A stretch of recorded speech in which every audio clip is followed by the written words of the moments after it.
आप देख रहे हैं किस्सा कुर्सी का। मेहमान हमारे साथ बने हुए हैं और अब बात हम उस चेहरे की करेंगे जिस पर प्रधानमंत्री मोदी आंख मूंद कर भरोसा करते हैं। वो नाम जिसके कारनामे देखकर सुनकर चीन और पाकिस्तान तनाव में आ जाते हैं। हम बात कर रहे हैं मोदी के जेम्स बॉन्ड कहे जाने वाले भारत के राष्ट्रीय सुरक्षा सलाहकार अजीत डोवल की। और आज क्यों बात कर रहे हैं? कल भारत और अमेरिका के एनएसए एक प्रोग्राम में थे। इस प्रोग्राम में अमेरिका के राष्ट्रीय सुरक्षा सलाहकार एरिक गारसेटी ने जो बात अजीत डोवल को लेकर के कही, अमेरिकी राजदूत ने जो बात कही, उसकी चर्चा पूरी दुनिया के अंदर हो रही है। आपको सुनना चाहिए अमेरिका के राजदूत भारत के राष्ट्रीय सलाहकार के लिए किन शब्दों का इस्तेमाल करते हैं। And Ajit Doval, a village boy from Uttarakhand who now has not become only a national treasure but an international treasure, who has had the same vision to come together and say, what can we do to change the course of this century, to quote National Security Advisor Sullivan, to take us forward. We're not just here to do small things. We're here to do big things, do things that change the course of history. तो अजीत डोवल को वो बता रहे हैं कि उत्तराखंड के छोटे से गांव से आते हैं और आज केवल भारत के लिए नहीं बल्कि पूरी दुनिया के लिए अनमोल हैं, खजाने की तरह हैं। तो आज अजीत डोवल साहब की चर्चा हम करेंगे। डोवल और मोदी की जोड़ी ने कौन कौन से ऐसे कारनामे किए जिनकी दुनिया मुरीद है? सुपर पावर अमेरिका डोवल का फैन क्यों बना हुआ है? क्या दुनिया के लिए कूटनीतिक दृष्टि से अजीत डोवल एक खजाना है? मोदी डोवल की जोड़ी आखिर इसके हिट होने की वजह क्या है? मोदी सरकार में सबसे बड़े ट्रबल शूटर क्यों माने जाते हैं? और क्या इनके ऑपरेशंस का तोड़ चीन और पाकिस्तान के पास भी नहीं है? इस पर हम बात करें तो जरा सा उससे पहले चर्चा अजीत डोवल साहब की कुछ इनके करियर के बारे में और कारनामों के बारे में। और आपको फिर याद दिला दूं, आपके सवाल अगर कुछ भी है हैशटैग किस्सा कुर्सी का इसके साथ ट्वीट कीजिए। हमारे एक्सपर्ट्स आपके सवालों का जवाब देंगे live. Security strategist, military operations expert, चाहे भारत में सर्जिकल स्ट्राइक की या एयर स्ट्राइक की, उसमें इनका महत्वपूर्ण योगदान रहा। एंटी टेरर ऑपरेशंस के प्लानर है। 2014 के बाद से देश में अगर कोई बड़ा आतंकी हमला नहीं हुआ है, उसकी बहुत बड़ी वजह अजीत डोवल साहब का योगदान वो माना जाता है। और खासकर कश्मीर को लेकर के, कश्मीर में आतंकियों के नेटवर्क को, सेपरेटिस्ट के नेटवर्क को तबाह करने में इनकी बड़ी भूमिका रही है। आज से नहीं, जब से आईबी के साथ इनका करियर शुरू हुआ है तब से। इसके अलावा दुनिया भर में ये पब्लिक रिलेशंस का जो कार्यक्रम ये करते हैं, केवल वहां के राष्ट्रीय सुरक्षा सलाहकारों के साथ नहीं बल्कि महत्वपूर्ण देशों के राष्ट्राध्यक्षों के साथ, उनके डिफेंस मिनिस्टर्स, फॉरेन मिनिस्टर्स के साथ वो अपने आप में बेजोड़ है। और पाकिस्तान पॉलिसी के तो एक्सपर्ट ये माने ही जाते हैं, क्योंकि 7 बरस अंडर कवर पाकिस्तान के अंदर रह चुके हैं अजीत डोवल। तो ये अजीत डोवल साहब की कुछ एक चेहरे और उनकी अनेक एक्सपर्टीज हैं, वो हमने आपको दिखाया। इसके अलावा कौन से बड़े ऑपरेशंस के लिए अजीत डोवल जाने जाते हैं? 1984 से ये कहानी शुरू होती है, ऑपरेशन ब्लू स्टार। ये ऑपरेशन ब्लू स्टार जब हुआ था स्वर्ण मंदिर अमृतसर के अंदर, जहां भिंडरावाले और उसके कई साथी आतंकवादी उन्होंने पनाह ले रखी थी, उस वक्त एक जासूस बनकर ये अंदर गए थे और कहा जाता है एक रिक्शे वाले बने और खुद को इन्होंने आईएसआई का एजेंट बताया और स्वर्ण मंदिर के अंदर जाकर के इंटेलिजेंस जुटाई। और ऐसा ही काम 4 साल के बाद 1988 में इन्होंने किया, जब ऑपरेशन ब्लैक थंडर स्वर्ण मंदिर में अंजाम दिया जा रहा था अमृतसर में। उस वक्त भी ये दुश्मन देश के एजेंट बनकर मंदिर के अंदर जाने में कामयाब हुए थे और वहां से इन्होंने बड़ी जानकारियां इकट्ठा की थी। 1999 का कांधार हाईजैक, हालांकि भारत के इतिहास में वो भी एक ब्लैक चैप्टर ही है, जब हमको अपने निवासियों की, शहरियों की रिहाई के बदले में आतंकवादियों को छोड़ना पड़ा था। लेकिन उस पूरे ऑपरेशन में कोऑर्डिनेशन का काम अजीत डोवल ने ही किया था। और सर्जिकल स्ट्राइक 2016 में जब पाकिस्तान में अंजाम दी गई थी, तो उसके भी नायक अजीत डोवल माने जाते हैं। पहला सवाल, अमेरिकी राजदूत ये कह रहे हैं कि ये भारत में दुनिया के लिए खजाने की तरह हैं।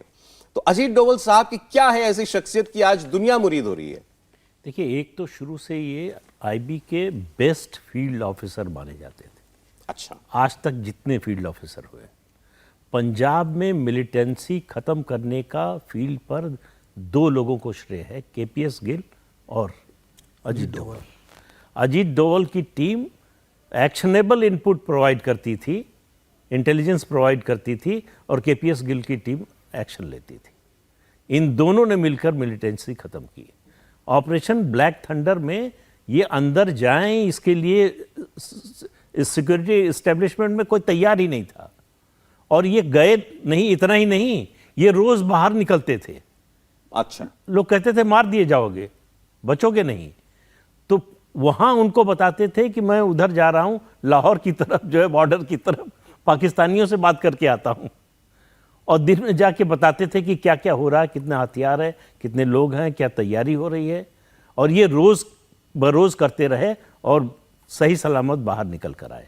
कांधार का बहुत बड़े नेगोशिएटर हैं, कैसे सामने वाले को नेगोशिएशन में अपनी शर्तों पर लाना है, बात करते करते उसमें उनका कोई जवाब नहीं है। और एक्शन की प्लानिंग, अभी बालाकोट एयर स्ट्राइक हुई तो याद कीजिए उस समय स्ट्राइक से पहले क्या खबरें आ रही थी कि उनकी तबीयत खराब है, रिटायर होने वाले हैं, रिटायरमेंट ले लिया, कोई कह रहा था इस्तीफा दे चुके हैं।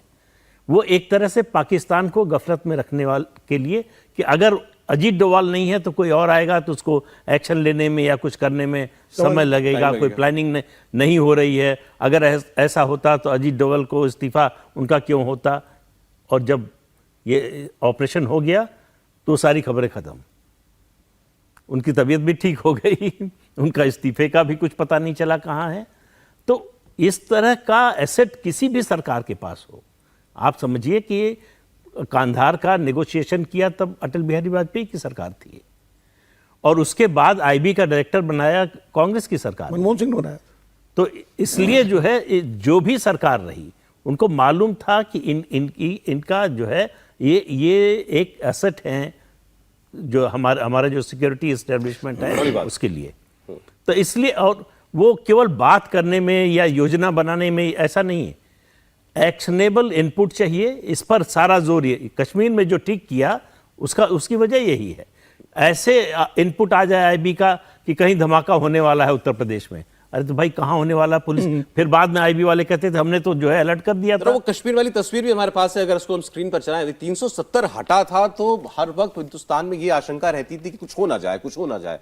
और अब एक दिन अचानक से हम देख रहे हैं कि ये पहुंच गए हैं, शायद राजौरी में या कहीं पहुंचे हुए हैं। नहीं, श्रीनगर पहुंचे थे। हाँ, श्रीनगर पहुंचे और अनंतनाग, लाल चौक पर। ये अनंतनाग की पिक्चर इस वक्त जो स्क्रीन पर चल रही है, और लोकल्स के साथ खड़े बात कर रहे हैं, कुछ वहीं से कुछ लेकर के कुछ खा रहे हैं, मतलब जैसे बड़ा सब कुछ सामान्य चल रहा है। और जिन लोगों से बात कर रहे थे उनमें से ज्यादातर को पता नहीं था कि ये अजीत डोवाल है। ये देखिए, ये वो तस्वीर है, वहीं से लेकर के कुछ बिरयानी खाई, शोपियां की तस्वीर है। 7 अगस्त 2019 की ये तस्वीर है। तो ये है दिल्ली में दंगा हुआ, तब सड़क पर नहीं निकले 5 अगस्त को ये हुआ और 7 को वो पहुंच गए। दिल्ली में जब दंगे हुए थे तो आपने देखा होगा कि वहां भी अचानक अजीत डोवाल आपको प्रकट हो गए थे, और उन्होंने लोगों से, जो दंगा पीड़ित परिवार थे, उनसे बात, तनाव था।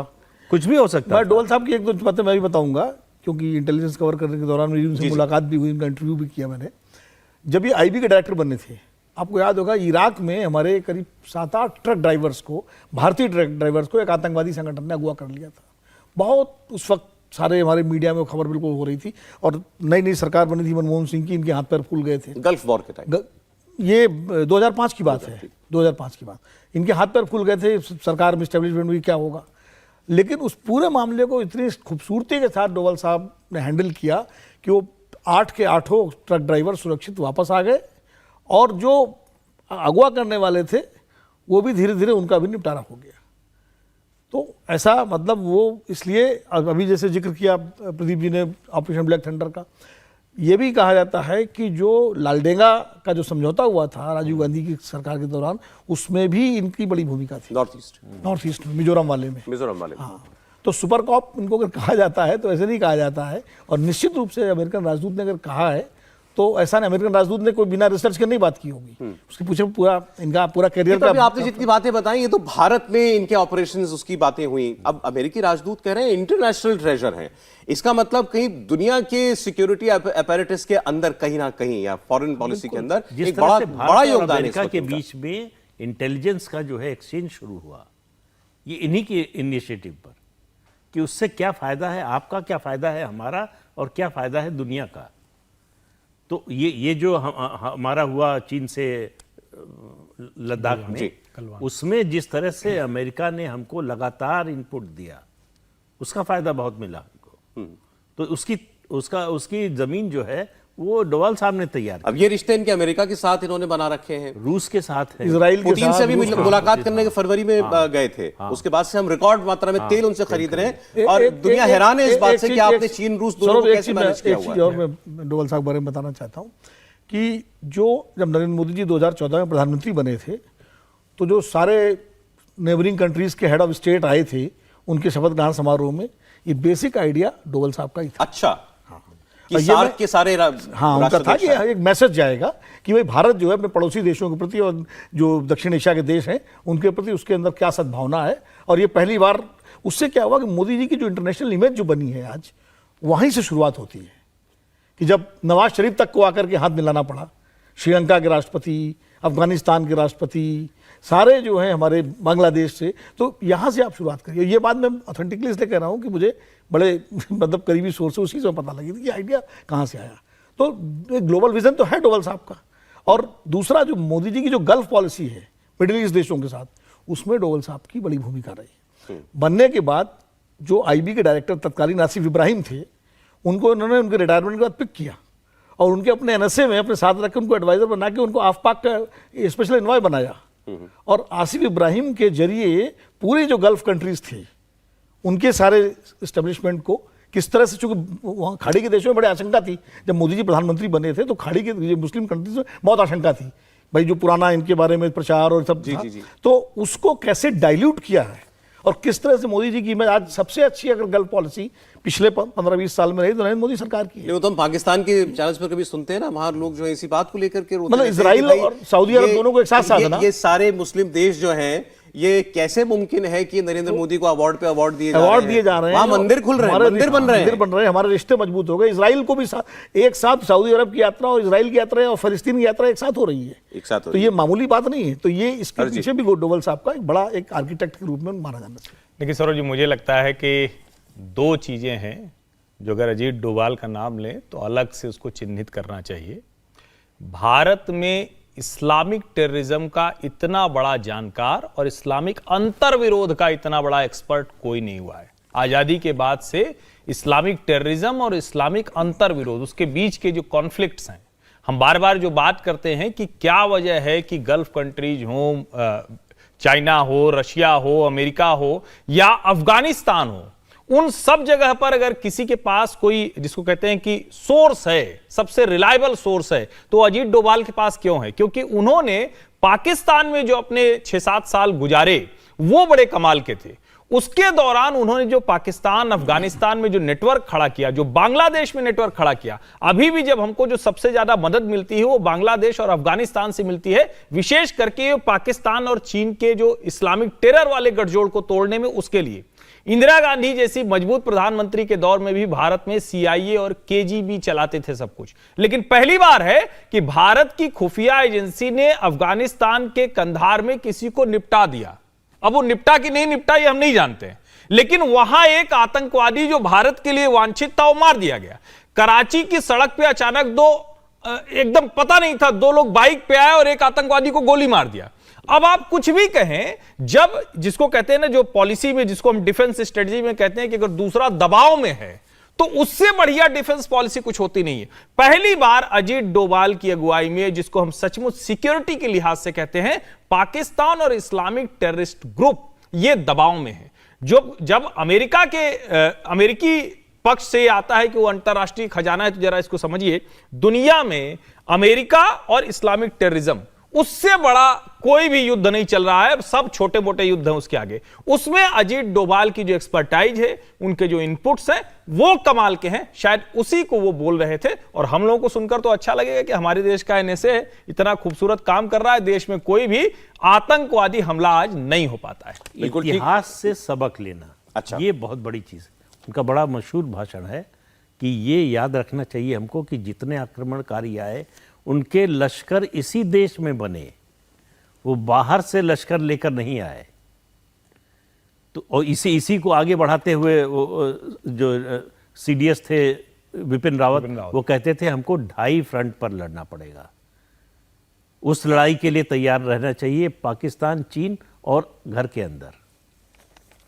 तो ये पहली बात होती है कि समझ हो, समस्या क्या है उसकी अगर आपको समझ है तो समाधान खोजने में आसानी होती है। और जब दो टॉप पर बैठे लोग हों, प्रधानमंत्री और एनएसए की राय मिलती हो, स्ट्रेटजी समान हो, तो फिर एक्शन तेज होता है और इफेक्टिव होता है, जो दिखाई दे रहा है। अच्छा, एक तस्वीर मुझे उसकी तस्वीर नहीं है, लेकिन वो खबर छपी थी और बड़ी चर्चा हुई थी जब कोरोना भारत में आ चुका था और दिल्ली में मरकज में यहाँ पर बहुत सारे केसेस जो आए थे, तबलीगी जमात का मौलाना साद, ये अच्छा ये वो तस्वीर है, ये आज है तस्वीर उसकी। मौलाना साद बड़ी चर्चा में थे, बड़े चर्चा में थे और बड़े उस वक्त दबाव था कि मरकज पर कार्रवाई की जाए, पुलिस ने कुछ एक्शन लिया भी था। मौलाना साद और अजीत डोभाल साहब की मुलाकात हुई थी और वो एक संदेश गया था कि देश के अंदर मतलब कोई गलत मैसेज नहीं जाना चाहिए कम्युनिटी के अंदर, क्योंकि उस वक्त बहुत सारी चर्चाएं चल रही थी। मौलाना साहब कहाँ हैं? देखिए, कोई चर्चा मौलाना साहब कहाँ हैं, पूरा मीडिया पूछ रहा था और पता लगा अजीत डोभाल साहब उनसे मुलाकात करके आ गए थे। देखिए, गवर्नमेंट के लिए सबसे ठीक स्थिति ये होती है कि कोई भी कॉन्फ्लिक्ट सड़क पर ना दिखे। अब ये सिर्फ मौलाना साद का ये वाला मसला नहीं, जब तबलीगी जमात के मुख्यालय पर उस वक्त की वो हरकतें हुई थी। आपको अगर याद होगा, जब उदयपुर में कन्हैयालाल दर्जी का गला रेत दिया गया, उसके बाद भी अजीत डोभाल ने इनिशिएटिव लिया। सारे चिश्ती, सारे सूफी, सारे जितने लोग थे उनको बैठा के बातचीत की और उन लोगों ने कहा कि ये हमारे समाज का हिस्सा नहीं हो सकते। उस वक्त जब पूरे देश में, और हम लोग तो याद है कि टीवी की बहस में भी डर लगता था कि अब कौन किसका गला रेतने की बात कह देगा। तो आप उस वक्त जब ये करते हैं तो दो चीजें होती है, और मैं बार बार ये कह रहा हूं कि इस्लामिक टेररिज्म और इस्लामिक कॉन्फ्लिक्ट का इतना बड़ा जानकार भारत में कोई नहीं हुआ। इसको आगे, इस परंपरा को बढ़ाने के लिए कौन होगा, यह भी एक चिंता की बात हो सकती है। लेकिन आज की तारीख में अजीत डोभाल उस पर, जिसको कहते हैं ना कि पिन पॉइंट करके बात करते हैं। और एक और बड़ी बात है जिसको आमतौर पर कोई बिल्कुल ही नहीं देखता, अजीत डोभाल डिफेंस के हैं, स्पाई हैं, लेकिन थिंक टैंक्स का और रिसर्च का जितना बड़ा इस्तेमाल अजीत डोभाल ने किया भारत के पक्ष में, दुनिया भर के लिए, और भारत में भी दुनिया के लिहाज से जो डिफेंस का और इकोनॉमी के लिहाज से जो सबसे बड़ा डिप्लोमेटिक अगर हम कहें तो उसमें भी अजीत डोभाल की बहुत बड़ी भूमिका है, रिसर्च और थिंक टैंक के लिहाज से। अजीत डोभाल ने कंटिन्यूटी में काम किया है, सरकार कोई भी रही हो केंद्र में, लेकिन अजीत डोभाल रहे हैं। बिल्कुल। और अब किसी शख्स की पर्सनालिटी के इतने रंग होते हैं, और सोचिए सौरभ जी, कोई प्रधानमंत्री देश का ऐसा भी था कि हमारे देश के रॉ एजेंट्स के नाम दुश्मन देश के दे दिए। ये भी एक कमाल की बात है, जो कहा जाता है कि मुरारजी देसाई के समय में हो गया था। मतलब सचमुच ये सुन के हम लोग को हमें तो अभी भी नहीं लगता है, अभी विनोद जी और प्रदीप जी चर्चा करें तो मुझे आज भी नहीं लगता कि ऐसा कैसे कोई कर सकता है। यानी हमारे अपने जो नेटवर्क है, पाकिस्तान के राष्ट्रपति को बता दिया था कि आप न्यूक्लियर बम बना रहे हैं, हमारे एजेंट से हमको रॉ का कामकाज बंद कर दिया गया था। रॉ का जो ऑफिसर्स थे, आदेश दे दिया गया था कि कामकाज बंद कर दिया है सारे सिस्टम में। रॉ की जरूरत ही नहीं, रॉ की जरूरत ही नहीं। वो तो काओ साहब थे उस समय जो साहब, उन्होंने प्राइम मिनिस्टर ऑफिस को तो कह दिया बंद कर दिया गया कामकाज, लेकिन प्रैक्टिकली बंद नहीं किया था उन्होंने। चलिए, एक दौर वो भी था और एक दौर आज भी है। इंडिया टीवी हर वक्त हर जगह डाउनलोड करने के लिए सर्च करें India TV news Google play store या ऐप स्टोर पर।